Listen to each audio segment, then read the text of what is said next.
Sudah. Bismillahirrahmanirrahim. Assalamualaikum warahmatullahi wabarakatuh. Waalaikumsalam. Jadi terima kasih pada teman-teman IKATSI yang telah memberikan kesempatan kepada saya untuk mempresentasikan apa yang selama ini saya kerjakan. Jadi dari S1 sampai sekarang beres S3. Jadi fokus saya itu pada bidang numerik. Jadi mungkin pada kesempatan ini saya akan coba menjelaskan bagaimana sebenarnya sih aplikasi metode numerik untuk mitigasi bencana. Oke, sebelum mulai mungkin saya akan coba menceritakan sedikit biodata saya ya. Jadi biar abang-abang atau adik-adik juga kenal dengan saya. Jadi nama saya Teguh Muhammad Rasif. Jadi saya lahir di Bandung ya. Jadi kalau ditanya bahasa Aceh, jujur saya nggak bisa bahasa Aceh. Tapi nama ada Teguhnya. Jadi sampai sekarang saya tidak bisa bahasa Aceh, terus dapat istri orang Gayo. Nah, jadi kalau udah nyampe di Gayo, bahasanya beda lagi, bapak-bapak, ibu-ibu. Nah, jadi saya bengong-bengong aja kalau udah ngobrol itu. Kayak bahasa Jepang aja kan. Jadi pendidikan saya itu saya dari Pondok Pesantren Darul Arkom. Jadi kalau misalnya sekarang yang terkenal itu kalau bapak-bapak, ibu-ibu sering dengar ceramah itu Ustadz Adi Hidayat. Nah, jadi saya satu pesantren dengan Ustadz Adi Hidayat. Kemudian saya lanjutkan S1 ini dari Jawa Barat, saya pindah ke Aceh. Jadi atas perintah ayah saya, kamu harus kembali ke Aceh. Jadi saya akhirnya kembali ke Aceh. Jadi saya kuliah di S1 itu di Universitas Syakwal itu di angkatan 2008. Jadi alhamdulillah saya bisa tamat 4 tahun, ya lumayan ya, normal ya. Kan tetapi seperti yang tadi Agung bilang, saya tidak bisa ikut wisuda karena waktu itu saya ada dapat beasiswa dari Toyohashi untuk research student sekitar 6 bulan. Jadi karena waktu itu syarat untuk dapat beasiswanya itu harus dalam posisi melanjutkan studi S2 di Unsia. Jadi prosesnya sangat cepat. Jadi setelah tamat saya langsung lanjut S2 di Unsia. Kemudian saya langsung 6 bulan pergi ke Jepang. Jadi semester 1 itu saya tidak ikut kuliah karena harus research student di Toyohashi. Pembimbingnya ada ikut? Pembimbing S1-nya siapa? Jadi pembimbing S1 S2 saya itu Pak Sidik, ya betul. Oh, Pak Sidik. Jadi ada Pak Sidik pembimbing. Nggak disapa nih pembimbingnya. Ya, assalamualaikum Pak Sidik. Jadi ya terima kasih juga udah atas pembimbing saya yang sudah menyediakan kesempatan pada saya untuk melanjutkan sekolah. Jadi setelah beres S2 saya berpikir kayaknya saya harus mencoba menantang ilmuwan tsunami yang lebih dalam lagi sehingga saya mencoba melanjutkan studi S3 di Toyohashi. Nah, jadi alumni di Toyohashi itu seperti Bu Yulia, Pak Sidik, Bang Malil. Jadi banyak sebenarnya teman-teman kita yang di Teknik Sipil Unsia itu melanjutkan di Toyohashi. Jadi sekarang saya bekerja di Universitas Muhammadiyah Aceh. Jadi karena dulu saya pesantren di Muhammadiyah, jadi saya mencoba mengabdi juga kembali ke Muhammadiyah. Kemudian hobi saya nih emang agak aneh ya. Mungkin hobi saya nih main game bapak-bapak, ibu-ibu.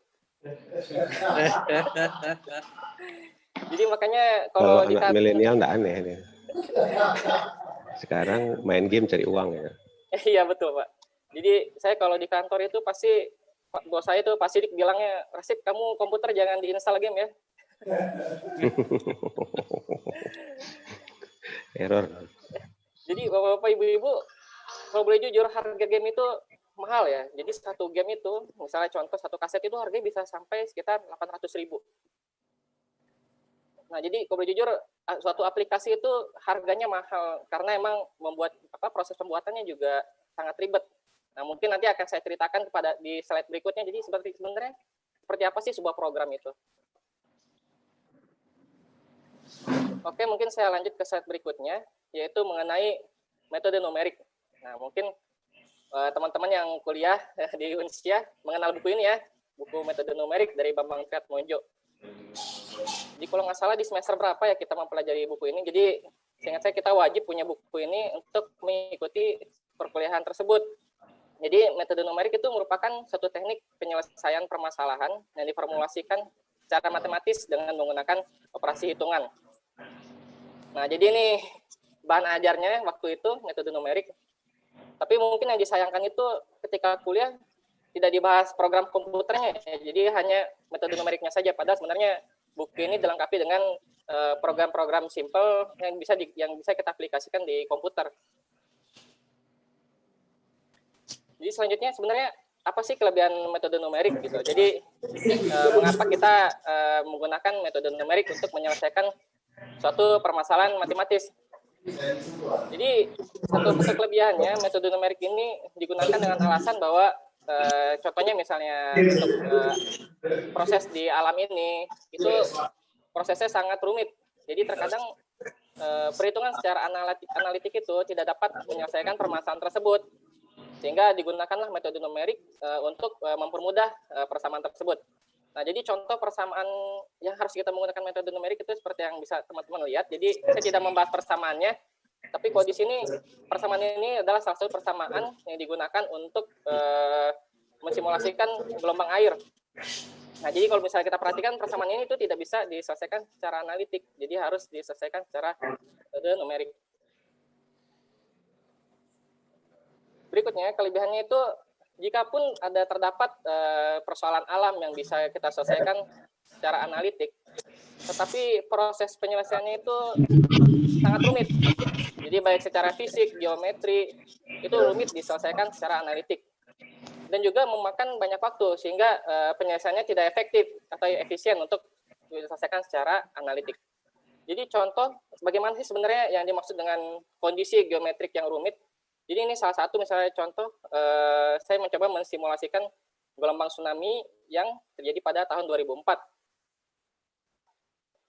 Jadi di manakah maksud geometrik yang rumit? Jadi contohnya itu kita lihat bahwa yang gambar yang merah dan biru ini adalah deformasi yang terjadi dikarenakan gempa pada tahun 2004. Jadi gempa ini sangat besar sehingga kalau misalnya kita perhatikan faultnya ini panjang ke atas. Nah, jadi untuk dapat menghitungnya aja ini udah agak rumit karena dari segi pembangkitnya aja sudah tidak bisa kita selesaikan secara simpel ya. Jadi ada banyak potongan fault yang kita bangkitkan. Dan juga untuk kondisi real, misalnya dalam kasus kita udah skalanya itu udah skala yang sangat besar, seperti misalnya seperti Pulau Sumatera di sini, jadi sudah sangat besar. Geometriknya itu juga sudah sangat rumit. Jadi misalnya kita lihat di depan sudah ada pulau, bagaimana kondisinya udah kondisi Pulau Sumatera juga sudah berbentuknya sudah geometrinya sudah rumit, sehingga kita tidak bisa menyelesaikan permasalahan ini dengan metode analitik.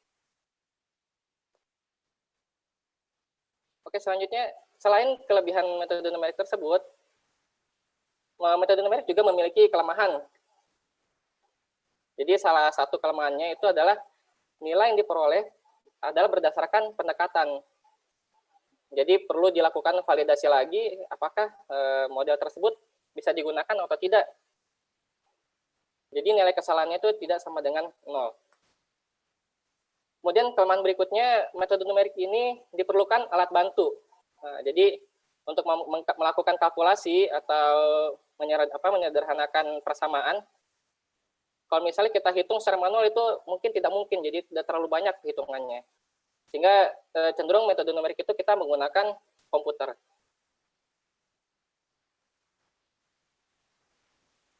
Jadi selanjutnya kita lanjut ke bagian penggunaan komputer.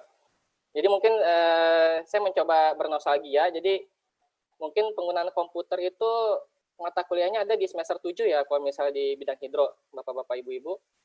Jadi pada saat itu kita ada mata kuliah yang mengajarkan bagaimana menulis sebuah bahasa pemrograman di dalam komputer. Jadi permasalahan matematis yang diselesaikan secara numerik itu dibangun dengan menggunakan bahasa pemrograman, seperti misalnya contoh Fortran, C++, atau Java. Jadi yang sering kita gunakan itu mungkin adalah program Fortran untuk menuliskan bahasa pemrograman di komputer. Nah, jadi dalam penggunaan komputer ini, metode numerik ini jadi bisa kita kembangkan sendiri atau menggunakan software yang sudah ada. Mungkin berikut saya tampilkan beberapa list program yang ada. Jadi contoh kita itu ada program Comcode atau Tsunami untuk mensimulasikan targetnya itu gelombang tsunami.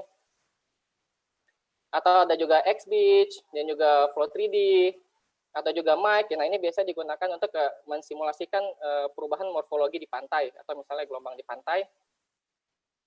Jadi kita lihat program ini juga ya seperti slide saya awal bilang, jadi program itu ada yang gratis, ada yang mahal. Jadi ada yang bayar gitu. Contoh misalnya Mike ini harganya bisa 1.000 ini euro ya dalam setiap per bulannya itu. Jadi emang harganya itu suatu program itu sangat mahal. Jadi bapak-bapak, ibu-ibu dan teman-teman semua. Akan tetapi kita juga saat ini sudah berkembang, jadi ada juga program-program yang bisa kita gunakan secara gratis. Jadi ada seperti XBeach dan XBeach itu udah gratis. Kemudian juga ada seperti yang lain seperti Comcode dan Tsunami itu juga sudah gratis. Atau kita juga bisa mengembangkan sendiri program tersebut. Jadi ya kita buat sendiri program tersebut dengan menggunakan bahasa pemrograman seperti dengan menggunakan Fortran. Jadi mungkin teman-teman yang ingin melanjutkan kuliah misalnya ke Jepang atau misalnya ke tempat lain, jadi biasanya profesor-profesor di sana itu lebih tertarik dengan mahasiswa-mahasiswa yang ingin mengembangkan software sendiri. Jadi mereka lebih suka program yang digunakan itu ada originalitasnya ya. Jadi kita kembangkan sendiri dengan menggunakan bahasa pemrograman itu, misalnya dengan menggunakan Fortran. Selanjutnya, jadi sebenarnya seperti apa sih hasil simulasi numerik? Jadi mungkin misalnya teman-teman atau bapak-bapak ibu lihat, hasil simulasi numerik itu merupakan kumpulan angka dalam bentuk matriks. Jadi hasilnya itu cuma angka seperti yang bisa kita lihat dalam slide ini ya. Jadi saya masih ingat waktu itu kuliah dengan Bu Eldina. Jadi Bu Eldina menceritakan bahwa hasil simulasi numerik itu merupakan susunan angka. Jadi benar emang. Jadi hasil numerik itu susunan angka yang sangat banyak sekali. Nah, jadi kita memerlukan suatu tools sehingga angka-angka tersebut dapat ditampilkan menjadi suatu gambar yang lebih mudah dipahami. Jadi berikut merupakan salah satu contoh hasil simulasi numerik yang sudah kita buat menjadi suatu gambar. Jadi tujuannya ini agar hasil simulasi ini mudah dipahami oleh orang lain. Jadi saya menggunakan tools lain untuk membuat peta yang ada yang pada tampilan ini. Jadi saya menggunakan namanya itu program Generic Mapping Tools. Nah, program ini mungkin kalau teman-teman tahu itu seperti apa ya, seperti Surface dan lain-lain. Jadi digunakan untuk menghasilkan gambar. Nah, jadi program ini gratis. Bapak-bapak, ibu-ibu bisa menggunakan program ini. Nah, mungkin misalnya di saat ini mungkin bapak-bapak, ibu-ibu bisa melihat ini merupakan hasil dari simulasi numerik. Jadi sebelah kiri itu merupakan nilai kecepatan dan sebelah kanan itu tinggi gelombang tsunami. Jadi ini adalah hasil simulasi gelombang tsunami di area Ulele ya, yang sedang saya kerjakan. Nah, selanjutnya mungkin saya mau coba ada perlombaan ini. Jadi kita mungkin bapak-bapak, ibu-ibu dulu pernah melakukan LBFT kan? Gimana teman-teman, apakah siap kita lomba ini antara IKASI dengan komputer? Waduh, ini panik ya. ini. Oke, siap. Gimana Pak? Jadi ada LBFT nih Pak. Saya siap nih, boleh siap. Siap Pak? Ya, siap, ya. Nah. Jadi kita bernostalgia ya dengan LBFT. Jadi saya masih ingat ini LBFT itu ada merupakan satu program mahasiswa-mahasiswa yang unggul ya Pak ya. Jadi oke, kita akan adakan LBFT simple Pak. Jadi mungkin saya akan coba kasih waktu 2 menit untuk bapak-bapak dan ibu-ibu menyelesaikan total penjumlahan dari nilai-nilai akan saya tampilkan di slide berikutnya ya. 2 menit. Timekeepernya ya Pak. Kalau misalnya beres lebih cepat bisa di komen Pak. Angkat tangan ya. Ada chat kan ya. Boleh angkat tangan ya. Jadi kalau misalnya boleh angkat tangan atau boleh di chat di sini. Oke. Jadi tapi saya kasih waktu sekitar. Hadiahnya sepeda Brompton. Hadiahnya Hadiah sepeda Brompton. Hadiahnya bisa minta ini ya ke moderator, ke Agung nih atau ke Pak Surya. Iya, Agung itu yang diangkat Agung itu kan hadiahnya tuh, sepeda Brompton. Iya betul Pak. Jangan Pak, itu punya pribadi Jadi Pak. itu iklan hadiahnya Gung ya. Pangan Oke, India jadi Karya. saya mulai ya slide berikutnya. Teman-teman, kalau ada waktu untuk menghitung soal berikut.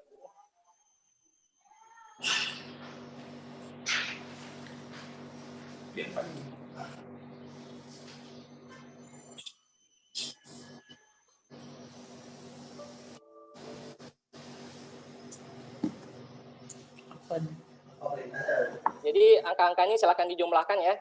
Berapa totalnya nilainya? 21, 30, 33, 26, 32, 32.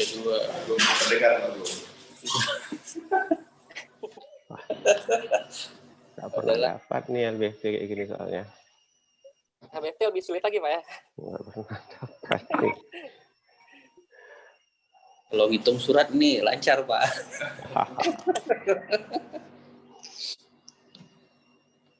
Ada yang sudah jawab? Apakah belum? Nggak semenit. Lancar.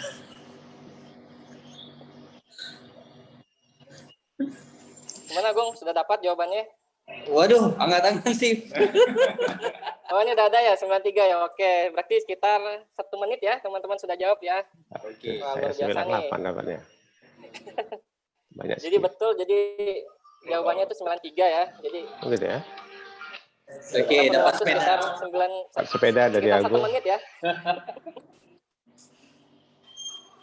Jadi saya lanjutkan ke slide berikutnya. Jadi sebenarnya berapa lama sih komputer membutuhkan waktu untuk menghitung perhitungan simpel ini?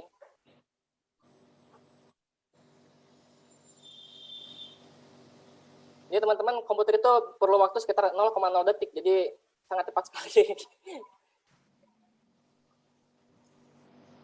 Jadi kalau misalnya dibandingkan kita manusia biasa itu mungkin kita perlu waktu sekitar 1 menit. Tapi dengan menggunakan komputer, kita dapat mempermudah hitungan kita yang tadinya memerlukan waktu semenit, jadi malah hanya sekitar 0,sekian detik jadi hasil dengan menggunakan program komputer. Jadi kalau misalnya Bapak-Bapak dan Ibu lihat, ini adalah merupakan program simple yang digunakan untuk melakukan penjumlahan tadi. Jadi selanjutnya kita masuk kepada aplikasi pada mitigasi bencana. Jadi sebenarnya seperti apa sih kita ketika menggunakan suatu program untuk kita aplikasikan pada mitigasi bencana?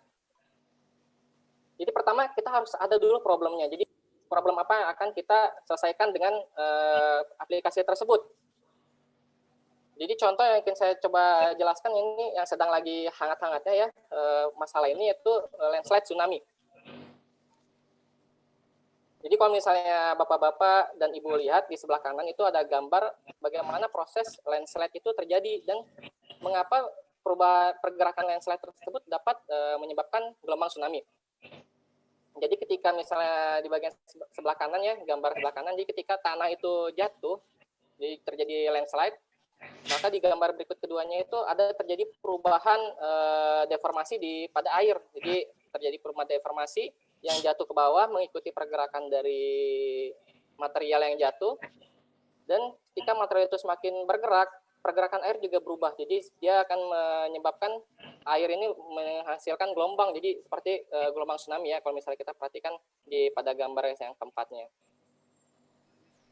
Jadi Bapak-Bapak, Ibu-Ibu, berdasarkan data historis, historis tsunami ya dengan periode dari tahun 1016 sampai dengan tahun 1999. Jadi kejadian tsunami yang disebabkan oleh longsor itu hanya ada satu kejadian.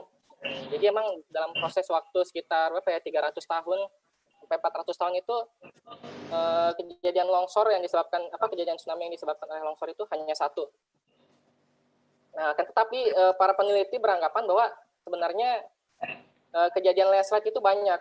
Akan tetapi dia bisa saja bergabung dengan kejadian gempa gitu. Jadi ketika gempa bumi terjadi perubahan fault dan juga terjadi pergeseran landslide, jadi terjadi pergerakan material sehingga menyebabkan landslide.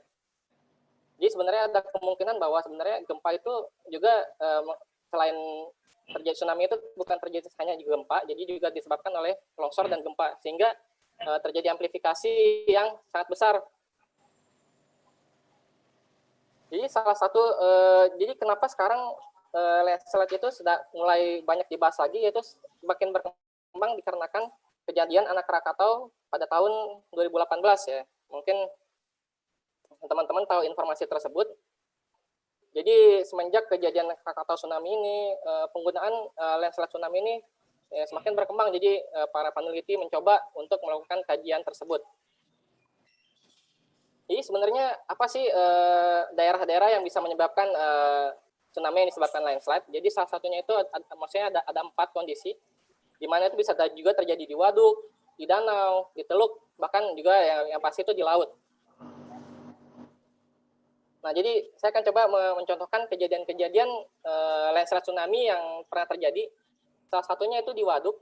Jadi ini merupakan pernah kejadian itu pada tahun 1963. Jadi gelombang tsunami ini terjadi dikarenakan terjadinya landslide pada daerah yang saya kasih tanda warna merah ini. Jadi tanah yang berada di daerah sini jatuh ke bagian badan air ini, sehingga dapat menghasilkan tinggi gelombang tsunami itu bisa sekitar 70 meter, Bapak Ibu. Nah, jadi air yang berada di dam ini melewati, maksudnya air yang di waduk ini melewati dam, sehingga bisa menyebabkan bencana yang menelan sekitar 2.000 korban jiwa pada kejadian tersebut. Nah, jadi kalau misalnya kita perhatikan di sini bekas-bekasnya masih ada ya, misalnya bukti landslide yang terjadi pada tahun 59 ya.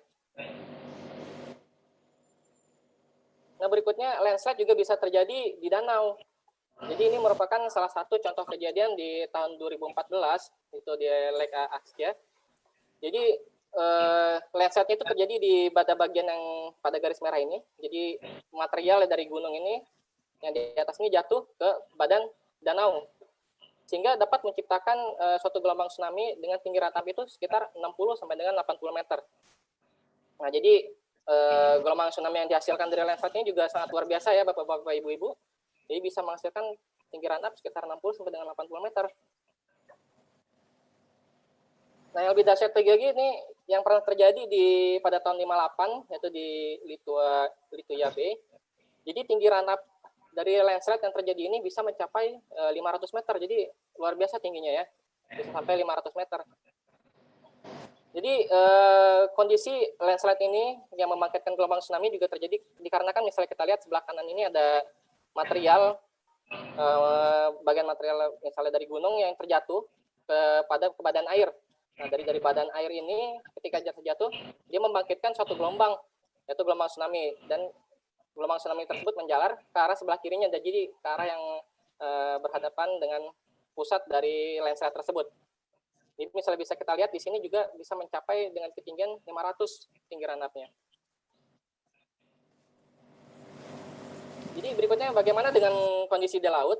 Jadi ini merupakan kondisi kejadian yang baru-baru ini terjadi, yaitu pada tahun 2018 ini, yaitu landslide pada anak Krakatau. Jadi tinggi ranap itu mencapai sekitar 13 meter. Jadi sangat banyak ya, jadi ada berapa korban jiwa? Jadi ada sekitar 437 korban jiwa dari kejadian tsunami yang disebabkan oleh landslide pada tahun 2018. Jadi bisa kita lihat di sini sebelumnya gunung anak Krakatau itu seperti ini. Jadi terjadi erupsi, jadi bisa kita lihat bagian atasnya ini hilang, jadi longsor di sini. Jadi dia jatuh ke bawah sehingga membangkitkan gelombang tsunami. Jadi setelah kita mendapatkan problem-problem tersebut, selanjutnya kita lakukan adalah bagaimana solusinya pada model matematika. Nah, jadi pada konsepnya untuk landslide ini ada dua, yaitu pertama kita harus dapat memodelkan secara matematik bagaimana pergerakan material atau tanah yang jatuh. Nah, jadi ketika landslide itu sebenarnya seperti apa proses ketika material ini jatuh. Kedua, kita harus mampu menghitung bagaimana perubahan pada badan air ini ketika material ini jatuh. Atau kita harus mampu memodelkan penjalanan air dikarenakan adanya material yang terjatuh pada badan air tersebut. Nah, jadi solusinya ada dua, kita harus mampu menggerakkan material yang jatuh dan juga mensimulasikan pergerakan air. Jadi setelah kita mendapatkan solusi dari model matematika yang ada, kita bisa menentukan program apa yang bisa kita gunakan untuk mengkaji lensa tersebut. Jadi contoh berikut adalah salah satu aplikasi model numerik. Jadi saya menggunakan WLS Physics untuk mensimulasikan landslide dan tsunami. Jadi bentar saya akan mulai. Jadi kira-kira simpelnya seperti ini simulasinya. Jadi bisa kita lihat. Jadi ada material yang jatuh, dia akan menyebabkan gelombang ya, seperti gelombang tsunami di sini. Jadi Bapak-Bapak Ibu-Ibu, dengan memahami proses secara detail, jadi maksudnya kita bisa tahu bagaimana pembangkitannya ketika material jatuh ke dalam air, jadi kita bisa proses gimana gelombang ini dibangkitkan.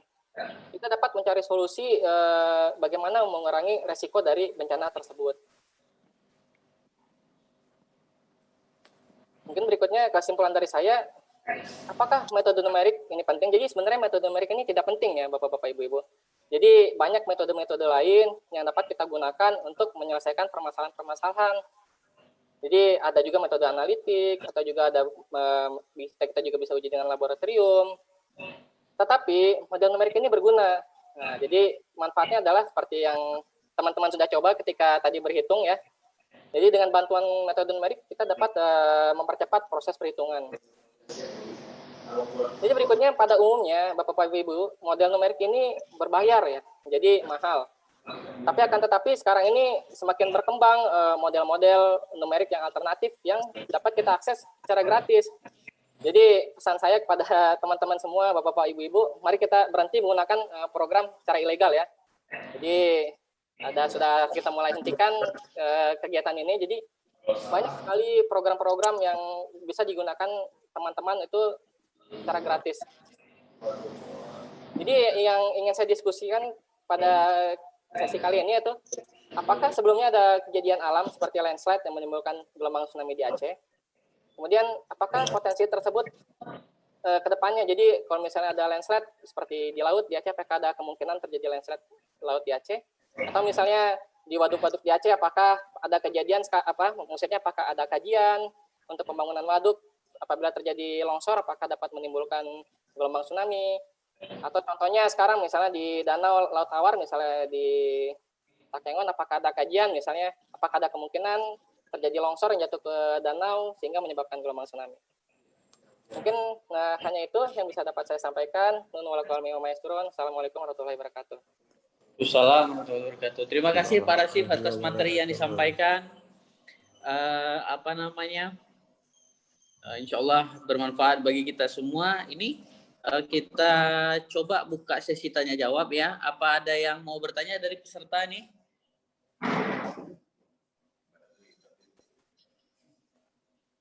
Halo, tidak ada yang raise hand?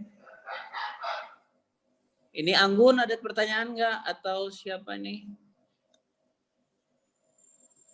Novijar?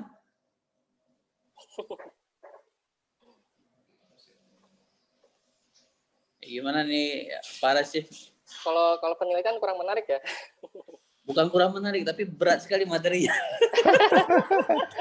Materinya menarik Pak Rashid, tapi kayaknya saya degradasi IQ jadi agak kurang nyampe. Saya udah malu, udah salah jawab tadi, makanya nggak berani tanya lagi.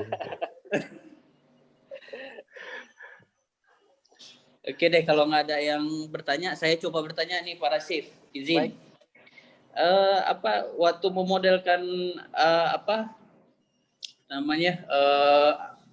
metode numerik ini, kira-kira variabel apa aja yang dibutuhkan untuk memastikan bahwasanya model metode numeriknya benar dan mendekati hasil yang kita mau gitu? Oke.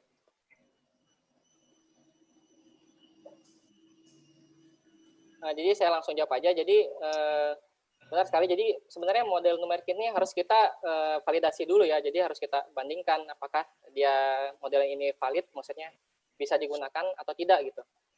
Jadi biasanya variabel-variabel yang dilihat itu, misalnya untuk contoh untuk model numerik penjalaran gelombang gitu ya, yang kita lihat itu variabelnya apakah model tersebut dapat mensimulasikan pergerakan air sesuai gitu dengan yang terjadi di laboratorium. Jadi bisa kita lihat di situ. Jadi apakah tinggi gelombang yang dihasilkan antara numerik dengan yang di laboratorium itu sama atau tidak. Nah, kedua juga biasanya kalau misalnya pada kasus gelombang, itu kita lihat juga di kecepatannya. Jadi apakah hasil numerik itu kecepatannya itu memiliki nilai yang sama dengan yang ada di laboratorium atau tidak. Nah, jadi biasanya variabel-variabel tersebut yang digunakan untuk melihat apakah model tersebut bisa digunakan atau tidak. Begitu, Bung. Oke. Kemudian ini ada yang chat. Gimana? Oh, ini ada yang tanya, Bu dosen. Bu Juliana Fieseni, silakan Bu. Assalamualaikum warahmatullahi wabarakatuh. Waalaikumsalam. Tanya ya langsung ya, Rasif. Boleh. Menarik sekali tadi materinya tentang penerapan metode numerik dalam mitigasi bencana. Ya, waktu kuliah dulu kebetulan saya juga ada ngambil mata kuliah metode numerik. Tapi saya nggak dapat materi yang seperti ini. Jadi ini hal yang baru untuk saya. Tadi kan Pak Rasif sudah menjelaskan tentang penerapan metode numerik ini di simulasi landslide ya. Iya, betul. Kalau untuk banjir ada nggak simulasi yang bisa dibuat dengan menggunakan pengaplikasian metode numerik ini? Terima kasih. Ya, teman-teman. Jadi betul sekali. Jadi untuk kondisi banjir itu juga ada. Jadi contohnya misalnya kalau saya tidak salah itu DF3D juga bisa untuk banjir. Atau misalnya Flow 3D juga bisa untuk banjir. Bahkan mungkin dual SPSIC ini juga bisa untuk banjir. Jadi kita bisa mensimulasikan apabila terjadi banjir, misalnya atau banjir bandang gitu, misalnya dari gunung, bagaimana alirannya yang terjadi gitu. Jadi itu bisa disimulasikan.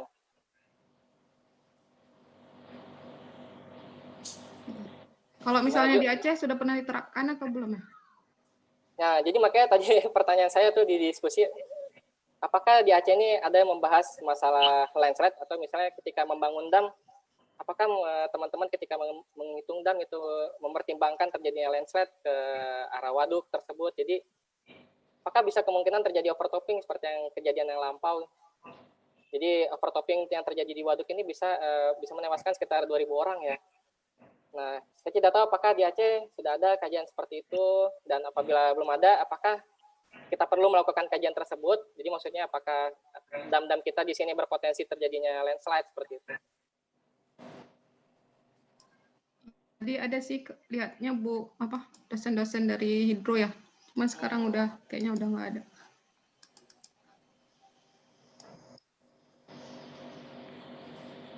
Oke, Bu Juju, apakah sudah jelas, Bu? Sudah Pak. Terima kasih Pak. Bu dosen kedua juga, Bu Yulita. Silakan Bu Yulita. Ya baik, saya akan mau bertanya. Videonya mana? Nggak usah video ya. Mau bertanya pada Saudara Rasyif. Jadi kalau misalnya kita mau simulasi tsunami gitu ya. Ya. Jadi misalnya ternyata di lab hasilnya beda dengan numerik, itu gimana ya? Kayak gitu. Terus misalnya kalau kita simulasi numerik biasanya berapa lama runningnya gitu. Terus pertanyaan ketiga, kalau misalnya kan tadi kan dikatakan kalau di Jepang itu profesornya maunya kita punya software sendiri ya? Iya, betul. Software sendiri. Jadi misalnya kan kita untuk buat software itu kan mungkin mumet gitu ya, ribet gitu. Jadi gimana solusinya? Jadi misalnya kita belum siap buat software atau bagaimana begitu. Demikian pertanyaan saya. Assalamualaikum warahmatullahi wabarakatuh. Waalaikumsalam warahmatullahi wabarakatuh. Baik, jadi untuk pertanyaan pertama, jadi bagaimana bila uji validasi antara di laboratorium dan numerik itu berbeda ya? Jadi pertama yang harus kita percayai adalah di uji laboratorium. Jadi uji laboratorium adalah merupakan hasil yang pasti gitu. Jadi hasilnya itu tidak bisa diganggu gugat. Jadi kalaupun misalnya terjadi perbedaan, maka yang salah itu model numeriknya. Nah, jadi teman-teman harus cek lagi model numeriknya, apakah ada kesalahan dalam pemrograman atau ada kesalahan input yang diberikan. Atau misalnya ragu dengan uji laboratorium yang dilakukan, bisa coba dibandingkan lagi dengan uji laboratorium yang orang lain lakukan seperti itu. Kalau yang kedua, tadi apa, Bung? Pertanyaan kedua Pak Yulita.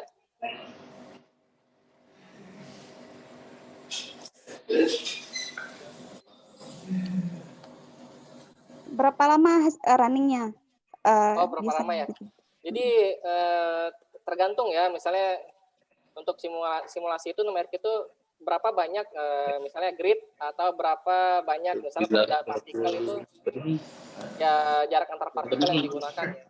Jadi kalau misalnya atau luasannya besar gitu dan tapi titik hitungnya itu kecil-kecil, maka simulasinya juga bisa lama dan juga bergantung dari kemampuan komputer yang kita gunakan gitu. Jadi kadang bisa 1 hari, kalau misalnya komputernya bagus bisa 1 jam, atau bahkan kalau misalnya kasusnya simple bisa 10 menit. Jadi beragam tergantung dari besaran grid teman-teman yang akan, maksudnya grid yang akan digunakan gitu, seperti itu. Yang pertanyaan ketiga itu gimana ketika melanjutkan kuliah keluar kan, betul Yulita, apakah kita harus mengembangkan program itu dari awal? Ini sebenarnya kita tidak perlu mengembangkan suatu program itu dari awal. Jadi sebenarnya udah banyak juga program-program yang telah dikembangkan oleh profesor-profesor yang lain dalam bentuk maksudnya bahasa pemrograman yang kita bisa akses secara gratis. Jadi biasanya teman-teman bisa gunakan program tersebut dan misalnya kita juga misalnya target di sini adalah apakah kita mampu memodifikasi program tersebut. Nah, jadi biasanya kalau misalnya udah kayak di Jepang itu yang akan ditanya oleh profesornya, apakah kamu mampu menggunakan program tersebut, jadi apakah juga mampu memodifikasi. Jadi biasanya kita tidak buat dari nol, jadi biasanya kita malah melanjutkan program yang sudah profesor itu buat ya, jadi kita hanya sedikit memodifikasi program tersebut. Jadi ya, sebenarnya apa yang harus kita pelajari dari awal? Jadi awal yang harus kita pelajari adalah dasar-dasar bagaimana membuat program itu sendiri. Jadi kita sebenarnya fokusnya di situ. Jadi bagaimana kita menuliskan program, maksudnya bagaimana kita menuliskan persamaan yang kita punya itu ke dalam program. Jadi mungkin saran saya seperti itu ya Yulita ya untuk tahap awal. Iya, baik. Baik, terima kasih Bu Yulita. Kemudian apakah ada yang ingin bertanya lagi? Pak, saya ingin bertanya Pak Agung. Itu di chat ada. Assalamualaikum. Waalaikumsalam. Udah ada Bu Mary. Oke. Assalamualaikum Pak Rasif. Ya, waalaikumsalam Ibu. Begini Pak, saya kan juga dulu melakukan penelitian tentang metode numerik ini untuk dinding batu bata ya Pak ya. Apakah dulu saya tidak menemukan gitu. Memang kita harus melakukan validasi terhadap model yang kita lakukan. Jadi dulu saya melakukan validasinya itu hampir betul-betul sama dengan hasil yang ada di laboratorium. Jadi ini kan Pak Rasif lebih baru ya kan berkecimpungnya di aplikasi atau metode numerik ini. Apakah ada di literatur terbaru mengenai aturan atau referensi terbaru itu berapa persentase yang diizinkan perbedaannya gitu antara hasil yang ada di laboratorium dengan hasil yang ada di metode numerik yang kita lakukan. Terima kasih Pak. Ya, sama-sama. Jadi betul sekali. Jadi sebenarnya kalau boleh jujur sampai saat ini juga saya belum menemukan ya. Jadi sebenarnya berapa persentase kesamaan antara model numerik dengan uji laboratorium. Nah, mengapa seperti itu? Karena yang disebut valid itu setiap orang punya penilaiannya masing-masing. Jadi ada sebagian beranggapan bahwa selama masih di atas 90% model tersebut masih aman. Atau misalnya ada juga yang berpendapat di atas 80% itu juga masih aman. Jadi biasanya itu para peneliti itu akan menceritakan bahwa kenapa tidak aman tersebut. Jadi biasanya bisa jadi berapa persen tidak sama dikarenakan misalnya persamaan yang digunakan itu belum benar-benar sempurna. Jadi misalnya ada variabel lain yang tidak bisa kita simulasikan. Jadi emang numerik ini seperti yang saya bilang di awal, jadi merupakan perhitungan yang pasti ya. Jadi hasilnya itu tidak sama dengan 0. Jadi pasti maksudnya tidak akan sama dengan 0, jadi pasti dia tidak sama dengan 0. Jadi pasti ada kesalahan-kesalahan yang mungkin terjadi pada metode numerik. Tetapi kita berusaha semaksimal mungkin, jadi targetnya itu untuk menyamai apa yang terjadi di laboratorium. Jadi kalau misalnya teman-teman bisa menghasilkan hasil numerik itu di atas 95% sama, maka ya berarti program yang teman-teman buat adalah program yang sangat valid gitu. Jadi powerful untuk digunakan pada kondisi yang sebenarnya. Seperti itu, Ibu. Terima kasih Pak Rasif. Baik, terima kasih Bu Merita. Ini ada yang ingin bertanya. Saya lihat di chat Pak Fajri ya. Pak Fajri silakan Pak. Halo Pak. Ya, terima kasih. Ya, Saya Pak. mungkin menanyakan,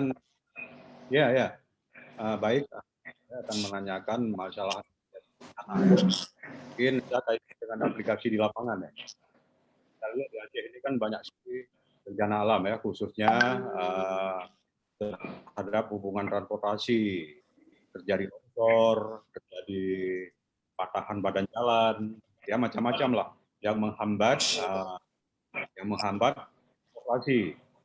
Seperti di Gempang Kutut itu sering terjadi longsor di daerah Pakengan, mungkin daerah sering hujan. Itu kalau hujan itu pasti sering terjadi longsor. Itu ya begitu musim kering dan tanah gembur itu kan terjadi turun ya. Jadi saya barangkali ingin menanyakan bagaimana ini bisa melakukan kaitan dengan numerik, mungkin Gempang Labuh itu mungkin ada di Takengon, itu bisa ada data walaupun tidak akurat, kita bisa memprediksi dan itu ya siap-siap alat berat ya, seperti ada retak, mungkin di Aceh ini sebagian besar itu di Takengon, Gempang Kutut,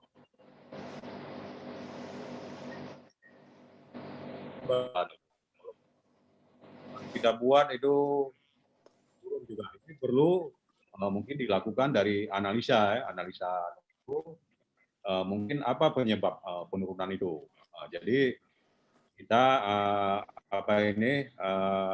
birokrat ini mungkin yang penanggung jawabnya bisa lebih efektif melaksanakan penanganan mitigasi bencana ini. Mungkin ini yang saya dapat tanyakan. Terima kasih. Terima kasih Pak. Oke, silakan Pak Rasif dijawab Pak. Oke, tapi maaf tadi putus-putus saya, apakah bisa ini ya Agung ceritakan lagi itu pertanyaan simpelnya? Jadi intinya begini Pak Rasif. Ya, silakan Pak diulang aja Pak. Bapak. Mungkin pertanyaannya kan di Aceh ini kan sering sekali terjadi bencana alam ya. Iya betul. Untuk infrastruktur jalan ya, jalan yang dilewati itu untuk infrastruktur publik itu kalau musim hujan itu sering sekali longsor. Mungkin penyebabnya kita sudah tahu. Tanah gembur itu tiba-tiba hujan basah itu kan bisa jatuh ya, bisa jatuh. Yang pertama, yang kedua itu masalah ada jalan-jalan yang terjadi patahan. Karena di Aceh ini kan dilintasi oleh, ada di peta geologi itu ada daerah patahan. Bagaimana kami ini yang bertanggung jawab itu bisa melaksanakan mungkin tahu penyebabnya apa. Mungkin dari akademisi, mungkin Pak Rasif ini bisa membuat suatu peta untuk pencegahan sedini mungkin. Mungkin ini yang dapat saya tanyakan. Oke, baik. Saya akan coba menjawab pertanyaan dari Pak Fajri. Jadi betul sekali Pak. Jadi longsor itu kalau misalnya untuk di badan jalan gitu ya, material-material yang jatuh itu biasa terjadi ketika pada musim hujan. Yeah. Nah, kan tetapi misalnya kalau boleh jujur, jadi fokus saya ini lebih kepada numeriknya itu di air ya Pak, karena saya di hidro. Jadi apakah ada model numerik yang mampu mensimulasikan misalnya terjadi longsor yang disebabkan oleh hujan, yang mungkin menurut saya ada ya, apakah mungkin teman-teman yang di bagian geoteknik mungkin bisa lebih tahu apakah ada model-model numerik yang mampu mensimulasikan pergerakan dari tanah longsor ketika hujan terjadi gitu. Jadi ketika hujan terjadi sehingga tanah yang gembur itu ada masuk air di situ. Jadi ketika tanah gembur tersebut ada air, bagaimana beratnya, apakah bisa kemungkinan itu terjatuh atau tidak. Jadi sebenarnya itu hal yang mungkin kita numerikan, Pak. Jadi mungkin juga teman-teman di geotek juga bisa mencoba mempelajari itu, karena itu juga merupakan hal yang maksudnya bencana yang sering terjadi, Pak ya. Jadi frekuensinya itu sangat sering. Jadi menurut saya numerik mampu menyelesaikan hal tersebut. Jadi mungkin ke depan mudah-mudahan kita mampu juga mensimulasikan hal tersebut sehingga kita bisa memberikan informasi kepada pemerintah setempat bahwa daerah-daerah mana saja yang rawan terjadi longsor ketika terjadi hujan seperti itu, Pak ya. Ya, mungkin Rashif ke depannya mungkin bisa dilakukan suatu pengkajian ya. Antar keahlian mungkin ada. Iya, betul sekali, Pak. Ya. Ada struktur, betul. Ada pengairan, ada pasar air itu kan. Mungkin dari akademisi ini bisa membuat suatu kajian. Kita juga dalam waktu dekat ini akan meminta bantuan juga dari akademisi, dari teknik sipil, ada suatu jalan juga, ada jembatan, kita sudah lakukan desain yang bagus, sudah sesuai semua kita lakukan. Setelah pelaksanaan, akhirnya abutmen itu jatuh. Nah, ini apa penyebabnya? Nah, kita akan minta bantuan nanti ke teknik sipil, mungkin ke Pak Dekan. Nanti kita bisa melakukan pengkajian bersama-sama. Baik, terima kasih Pak Rashid. Ya, sama-sama. Jadi Pak, saya setuju. Jadi sebenarnya sekarang itu teknik sipil itu kita udah multidisiplin, Pak. Jadi setiap disiplin itu harus saling gotong royong untuk menyelesaikan permasalahan-permasalahan bencana yang ada di Aceh ini, Pak ya. Jadi mudah-mudahan teman-teman semua, kita semua bisa bersama-sama ya menyelesaikan bencana-bencana yang ada di Aceh ini. Baik, Pak Rashid, terima kasih. Apa ada partisipan yang mau bertanya lagi? Ya, Bu. Oke, ini siapa nih? Oh, Sarwo, silakan, Oh. Terima kasih pada moderator yang telah mengizinkan saya untuk bertanya. Videonya, Oh. Mau sabung? Enggak, kami pengen lihat. Makanya. Lagi nggak ini. Lama nggak jumpa ya. Ambil gowes dia. Jadi selamat siang pada Pak Rashid. Ini ya, saya mau nanya. Jadi kan kalau yang tadi dalam paparannya itu kan saya dengar itu lebih banyak sering dengar masalah dengan menggunakan Fortran ya. Iya, betul. Kalau saya sebenarnya lebih sering dengarnya itu misalnya kayak MATLAB atau C++ gitu, ada juga pakai ini elemen kayak Calculate, Elmer. Itu kira-kira lebih kurangnya kenapa Mas Rashid itu lebih milih Fortran gitu. Itu satu.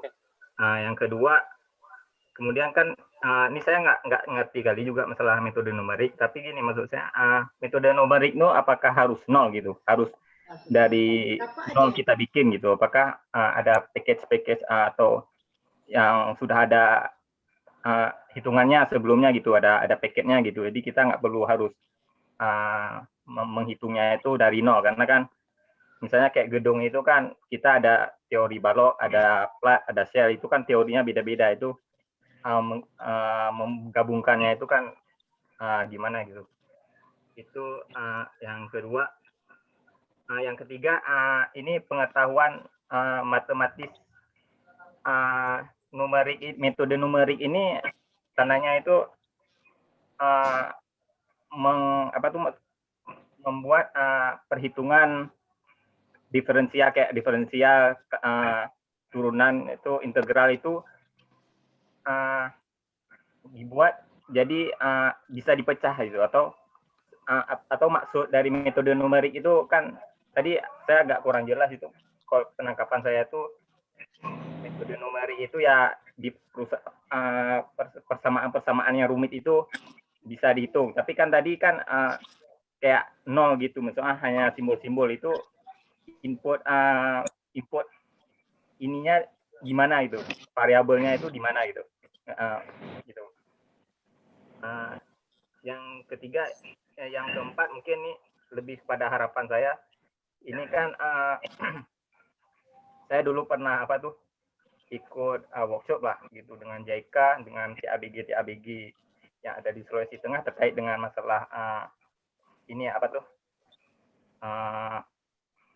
masalah bangunan yang banyak hancur lah di Sulteng.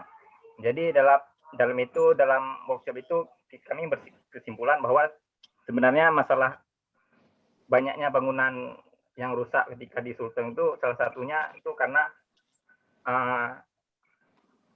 kualitas dari perencana itu kadang sering kita temukan itu kualitasnya masih buruk. Jadi saya sebagai owner dulu sering kali melakukan review perhitungan struktur atau engineering lainnya, itu perencana itu nggak paham. Jadi kalau menurut saya metode numerik ini bisa dijadikan sebagai alat ya untuk misalnya mahasiswa struktur ini kan kadang-kadang terlalu bergantung pada SAP itu. Jadi takutnya itu dia tuh pakai SAP tapi nggak ngerti teorinya, sehingga inputnya itu bisa jadi salah gitu. Kalau analisis statik equivalent oke lah bisa pakai manual atau pakai Excel, tapi kalau sudah push over ataukah time history itu lebih baik sepertinya pakai metode numerik, sehingga mahasiswa itu bisa lebih mengerti. Apakah Pak Rasif itu setuju itu, sehingga metode numerik itu bisa membuat mahasiswa itu sebenarnya lebih mengerti teorinya untuk aplikasi-aplikasi yang mungkin tidak bisa dihitung secara manual biasa. Gitu. Terima kasih. Ya, sama-sama. Jadi pertanyaannya ini ya detail sekali. Jadi Sarwa betul. Jadi selama ini saya hanya menggunakan Fortran. Jadi banyak juga program-program lain yang bisa kita gunakan untuk menulis program, misalnya seperti MATLAB, ada C++. Jadi masing-masing program itu punya kelebihannya masing-masing ya. Nah, akan tetapi kalau misalnya di kasus kami di Hydro itu bahasa pemrograman yang populer itu adalah Fortran ya. Jadi mau nggak mau kita akan berkiblat menggunakan Fortran tersebut. Jadi misalnya kenapa kita menggunakan Fortran? Jadi contoh misalnya ada aplikasi-aplikasi atau program-program yang sudah dibuat dengan menggunakan Fortran juga. Jadi kita biasa bisa copy paste di situ. Jadi kita bisa gabungkan misalnya program-program yang sedang orang buat ke dalam program kita. Jadi tidak perlu lagi kita melakukan modifikasi bahasa pemrograman yang lain. Jadi kita bisa langsung menggunakan program tersebut pada program Fortran karena menggunakan satu bahasa pemrograman ya. Nah, jadi kalau saya baca-baca apa kelebihan Fortran yang lainnya. Jadi kalau misalnya di Hydro ini hitungan diferensial Fassiernya ini banyak yang dilakukan itu secara berulang-ulang. Jadi atau misalnya kita sebutnya itu looping ya. Jadi kita hitung berdasarkan waktu. Jadi misalnya waktu 0, waktu 1 detik, 2 detik. Jadi rumusnya itu sama. Jadi kita hanya berulang-ulang di situ. Nah, biasanya Fortran ini unggul di situ di perhitungan tersebut. Jadi makanya kita banyak menggunakan program Fortran. Nah, jadi pertanyaan kedua itu sebenarnya maksudnya itu bukan kita buat lagi dari 0. Jadi maksudnya perbandingan ini tidak sama dengan 0 itu ketika hasilnya itu kita bandingkan dengan antara numerik dengan yang ada di laboratorium atau dengan analytical solution. Jadi artinya numerik itu sampai kapanpun tidak akan menghasilkan hasil yang sama dengan yang ada di laboratorium. Jadi dia pasti ada nilai error. Karena numerik itu pada dasarnya adalah persamaan pendekatan gitu. Jadi sampai kapanpun ya nilainya tidak akan pernah sama persis dengan analytical solution. Jadi kemudian yang Sarwa bilang juga betul. Jadi persamaan-persamaan tadi itu kalau dalam bahasa numerik itu kita pecahkan gitu. Jadi misalnya contoh dari parsial tadi misalnya ada turunan untuk waktu. Nah, jadi waktu ini kita pecahkan secara numerik. Jadi bisa juga nanti yang persamaannya tadinya DT atau misalnya diferensial T itu nanti diubah menjadi misalnya waktu yang lalu dikurangi dengan waktu yang sekarang. Jadi persamaan-persamaan tersebut dibuat lebih simpel gitu perhitungannya. Jadi numerik itu maksudnya seperti itu. Nah, yang terakhir itu saya setuju. Jadi sebenarnya seperti yang saya bilang, emang numerik ini tidak penting gitu, karena perhitungan lain seperti analitikal itu juga sebenarnya bagus untuk digunakan gitu. Nah, kan tapi kalau sebenarnya udah seperti udah gedung ya, misalnya gedung itu sebenarnya untuk menghitung strukturnya itu udah rumit. Karena misalnya apalagi gedung bertingkat itu sudah banyak misalnya beamnya, udah banyak misalnya kolomnya, sehingga perhitungannya sangat banyak, dan kalau misalnya kita gunakan analitik itu satu-satu mungkin kesalahannya juga bisa tinggi gitu. Kalau misalnya salah hitung ya udah salah semua kan, seperti itu. Nah, tapi dengan metode numerik ya. Yang pertanyaan kedua maksud saya gini, maksudnya kan apakah semuanya itu kan ada persamaan-persamaan yang akan kita pecahkan dengan metode numerik itu. Masalahnya kan kadang-kadang dalam satu case itu kita tuh ada menggunakan banyak-banyak persamaan. Kayak gedung itu ada persamaan balok, nanti ada flat, ada shear, ada persamaan lainnya. Maksud saya kan nggak mungkin kita membuatnya itu dari nol semua kan gitu. Iya. Itu apakah? Jadi benar sekali. Jadi kita sebenarnya buat program itu tidak dari nol ya, benar. Jadi kita bisa contohnya kalau misalnya ada program lain yang untuk menghitung balok, jadi kita bisa comot program tersebut. Jadi ada yang bisa juga misalnya hitung kolom, jadi kita ambil program tersebut. Jadi kita sebenarnya di numerik ini juga bisa mengambil berbagai program untuk dijadikan satu program gitu. Jadi benar sekali, jadi tidak selamanya kita buat dari nol. Jadi emang terkadang kita juga menggabungkan program yang sudah ada, dan itu juga disebut sebagai sebuah penemuan program ya, ketika kita menggabungkan, mengkompilasi, dan misalnya kita biasa ada modifikasi sedikit, itu bisa dianggap menjadi program kita gitu. Baik, terima kasih. Jadi misalnya pertanyaan selanjutnya, jadi sebenarnya kenapa terkadang teman-teman sudah menggunakan program numerik, tapi hasilnya masih salah gitu.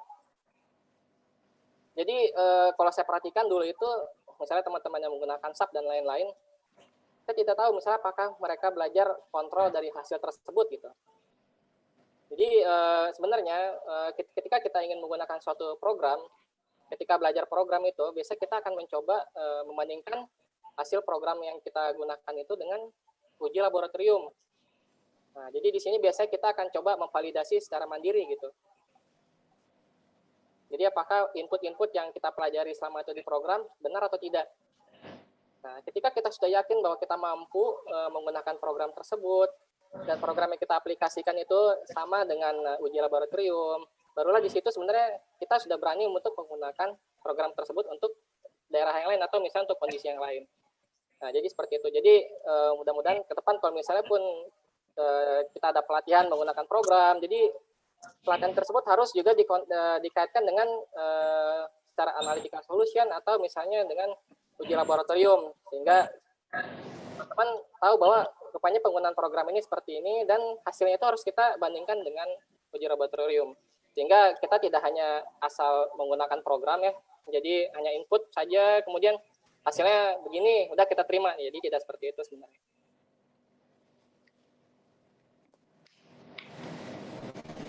Baik Pak Rashid, terima kasih. Kemudian ini menambahkan ini kan aplikasi metode numerik ini kan banyak persamaan yang mungkin harus dimodifikasi ya Pak Rashid ya. Iya. Maksudnya disesuaikan. Tapi kalau kita dalam pengadaan pemerintah itu kan pasti harus ditetapkan dulu di Balitbank itu. Cuman kan untuk proses itu kan sulit. Mungkin nanti pada perencanaan ke depan mungkin para owner di Aceh, alumni IKASI dapat mensyaratkan data perencanaannya dilengkapi dengan analisis gitu.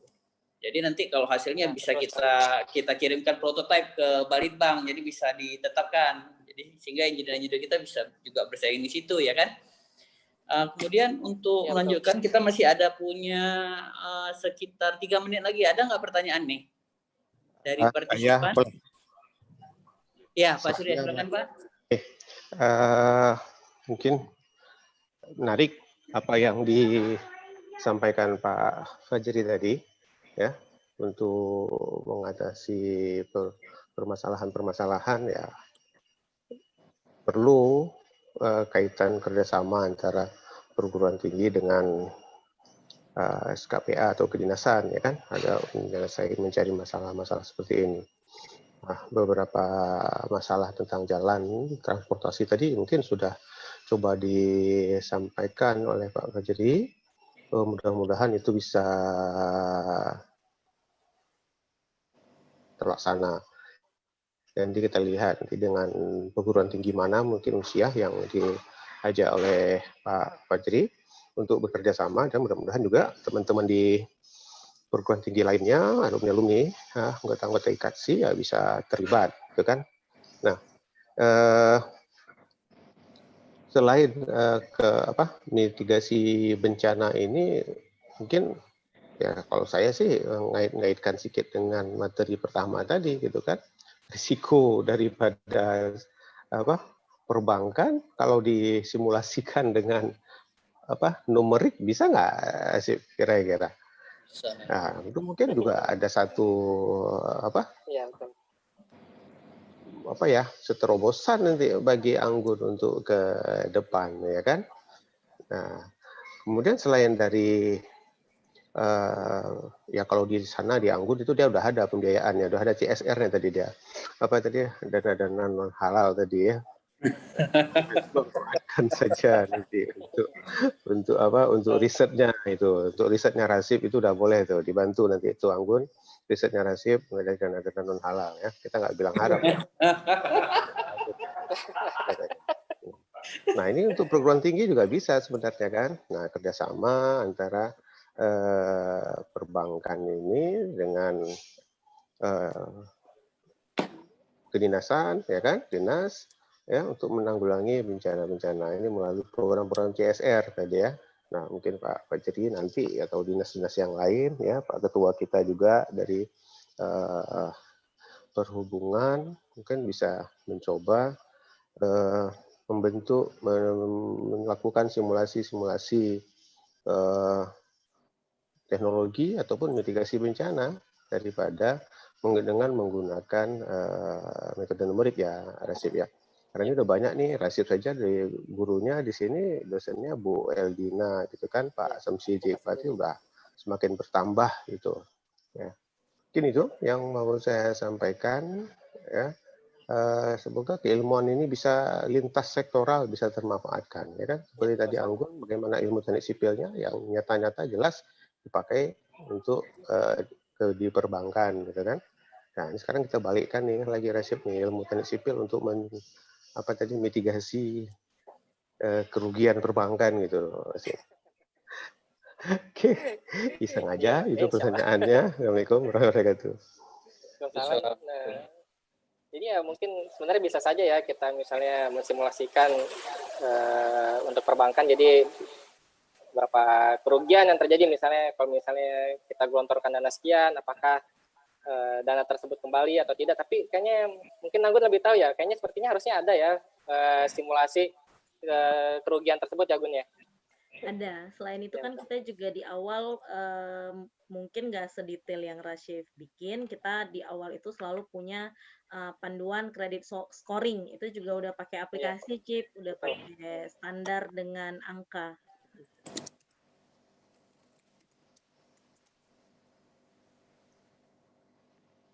Jadi betul sekali ya. Jadi ini pesannya jadi pasti udah teman-teman di bank juga sudah punya sendiri alat numeriknya untuk menghitung kerugian atau misalnya keuntungan mereka seperti itu. Silakan dilanjut lainnya. Oke, ini apa nih ya? Absensi. Oh, mungkin absensi. Itu yang belum tekan absen, nggak boleh titip dulu. Oh ya, oke. Ini tolong Bapak Ibu peserta mohon diisikan absensi karena banyak masih belum isi ini. Kemudian ini sepertinya kita waktu sudah habis. pertanyaan juga sudah tidak ada lagi. Kira-kira ini dari IKATSI atau dari Pak Surya nih, atau dari Pak Fajri, apa ada ingin ditambahkan Pak sebelum kita akhiri Pak? Ya, silakan Pak Fajri. Udah kayaknya nih. Udah, silakan. Pak Fajri, kalau ada mau ditambahkan silakan ditambahkan. Kalau tidak, ya itu ada sedikit pengumuman mungkin sudah disampaikan oleh host itu untuk minggu depan, Sabtu depan itu ulang tahun Teknik Sipil. Kita akan coba undang Kepala BPKS Sabang Pak Esek, ya kan, dengan Ketua DPRK Kota Banda Aceh untuk menjadi pembicara. Lainnya saya pikir silakan Agung sebagai moderator untuk ditutup saja. Baik Pak, ini ada saran dari Bu Juju untuk foto bersama Pak. Cuman saya nggak tahu di menunya di mana ini. Waduh, kayak mana cara foto bersamanya? Screenshot aja Pak. Screenshot Pak, buka kamera semuanya. Oh, gitu. Gimana caranya Ju? Loh, nggak ada yang pakai gede ya layarnya. Nggak ada.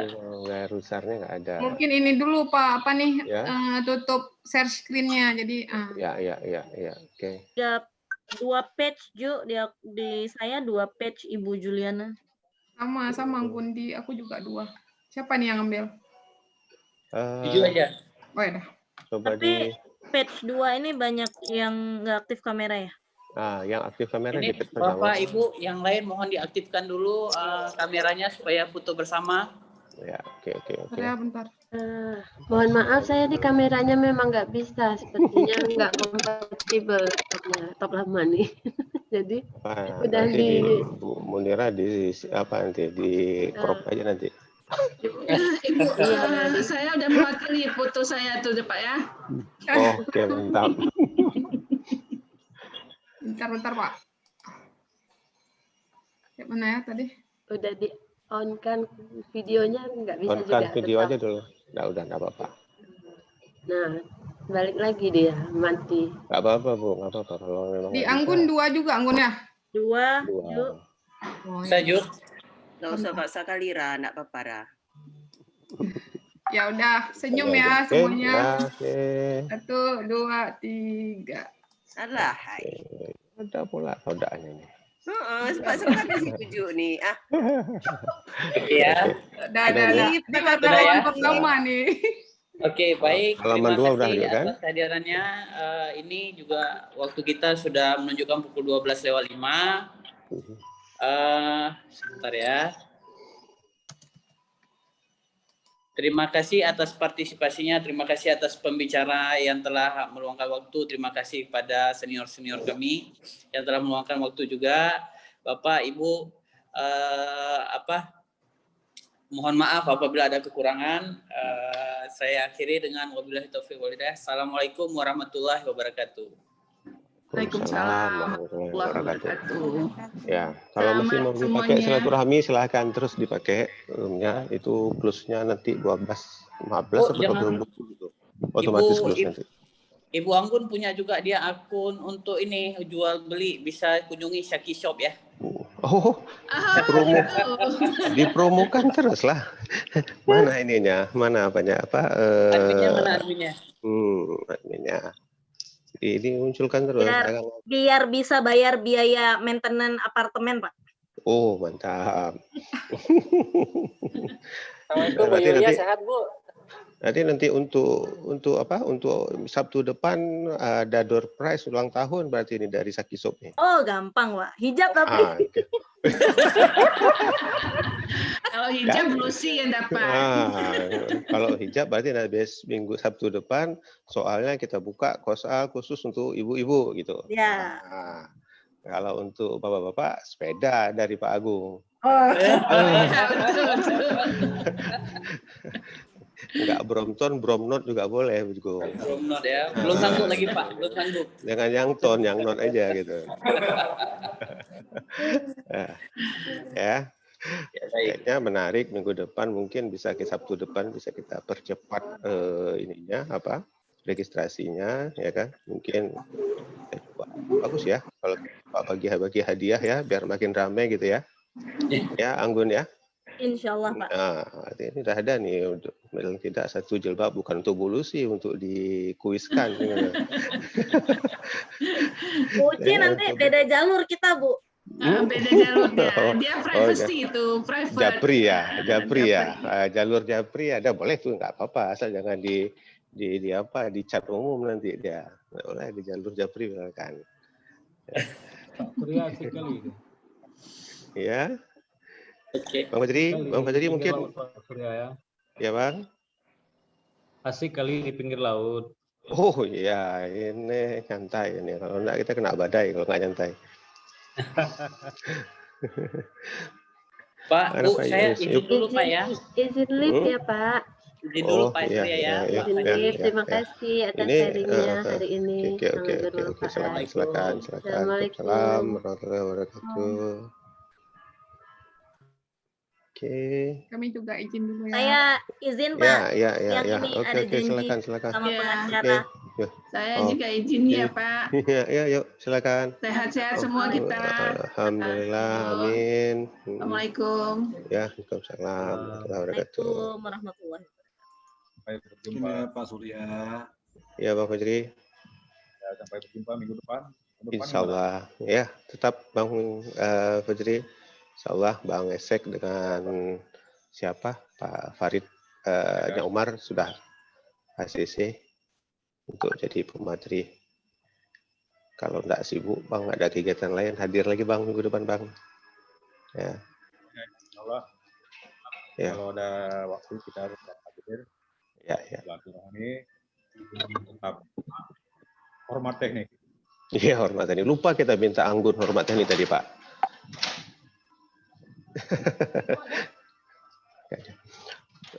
Kalau nggak ada kalau ada kemudahan Pak Yus, Pak Fajri, kayaknya ide tadi kita coba bagi-bagi door prize minggu depan apa adanya Pak Yus.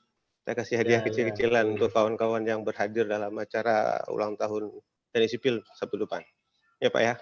Nah, ini kita coba siapin aja apa-apa yang ada lah, ya kan. Ada senter, ini ada baterai kita kasih. Kita coba nanti minggu depan. Ya Pak ya. Oke. Nanti insya Allah. Ya, untuk yang hadir, untuk yang bisa yang bertanya atau yang apalah di grup di Zoom minggu depan Pak ya. Nah, ya boleh izin lift ya. Masuk terakhir, pulang silakan. terakhir. Pulang awal. Itu orang Jumatan ya kayak gitu. Kalau Jumatan dia jemaah paling akhir datang tuh paling cepat pulang ya, karena di depan dia. Ini Staf paling belakang. Ini jemaah satu nih. Nah itulah.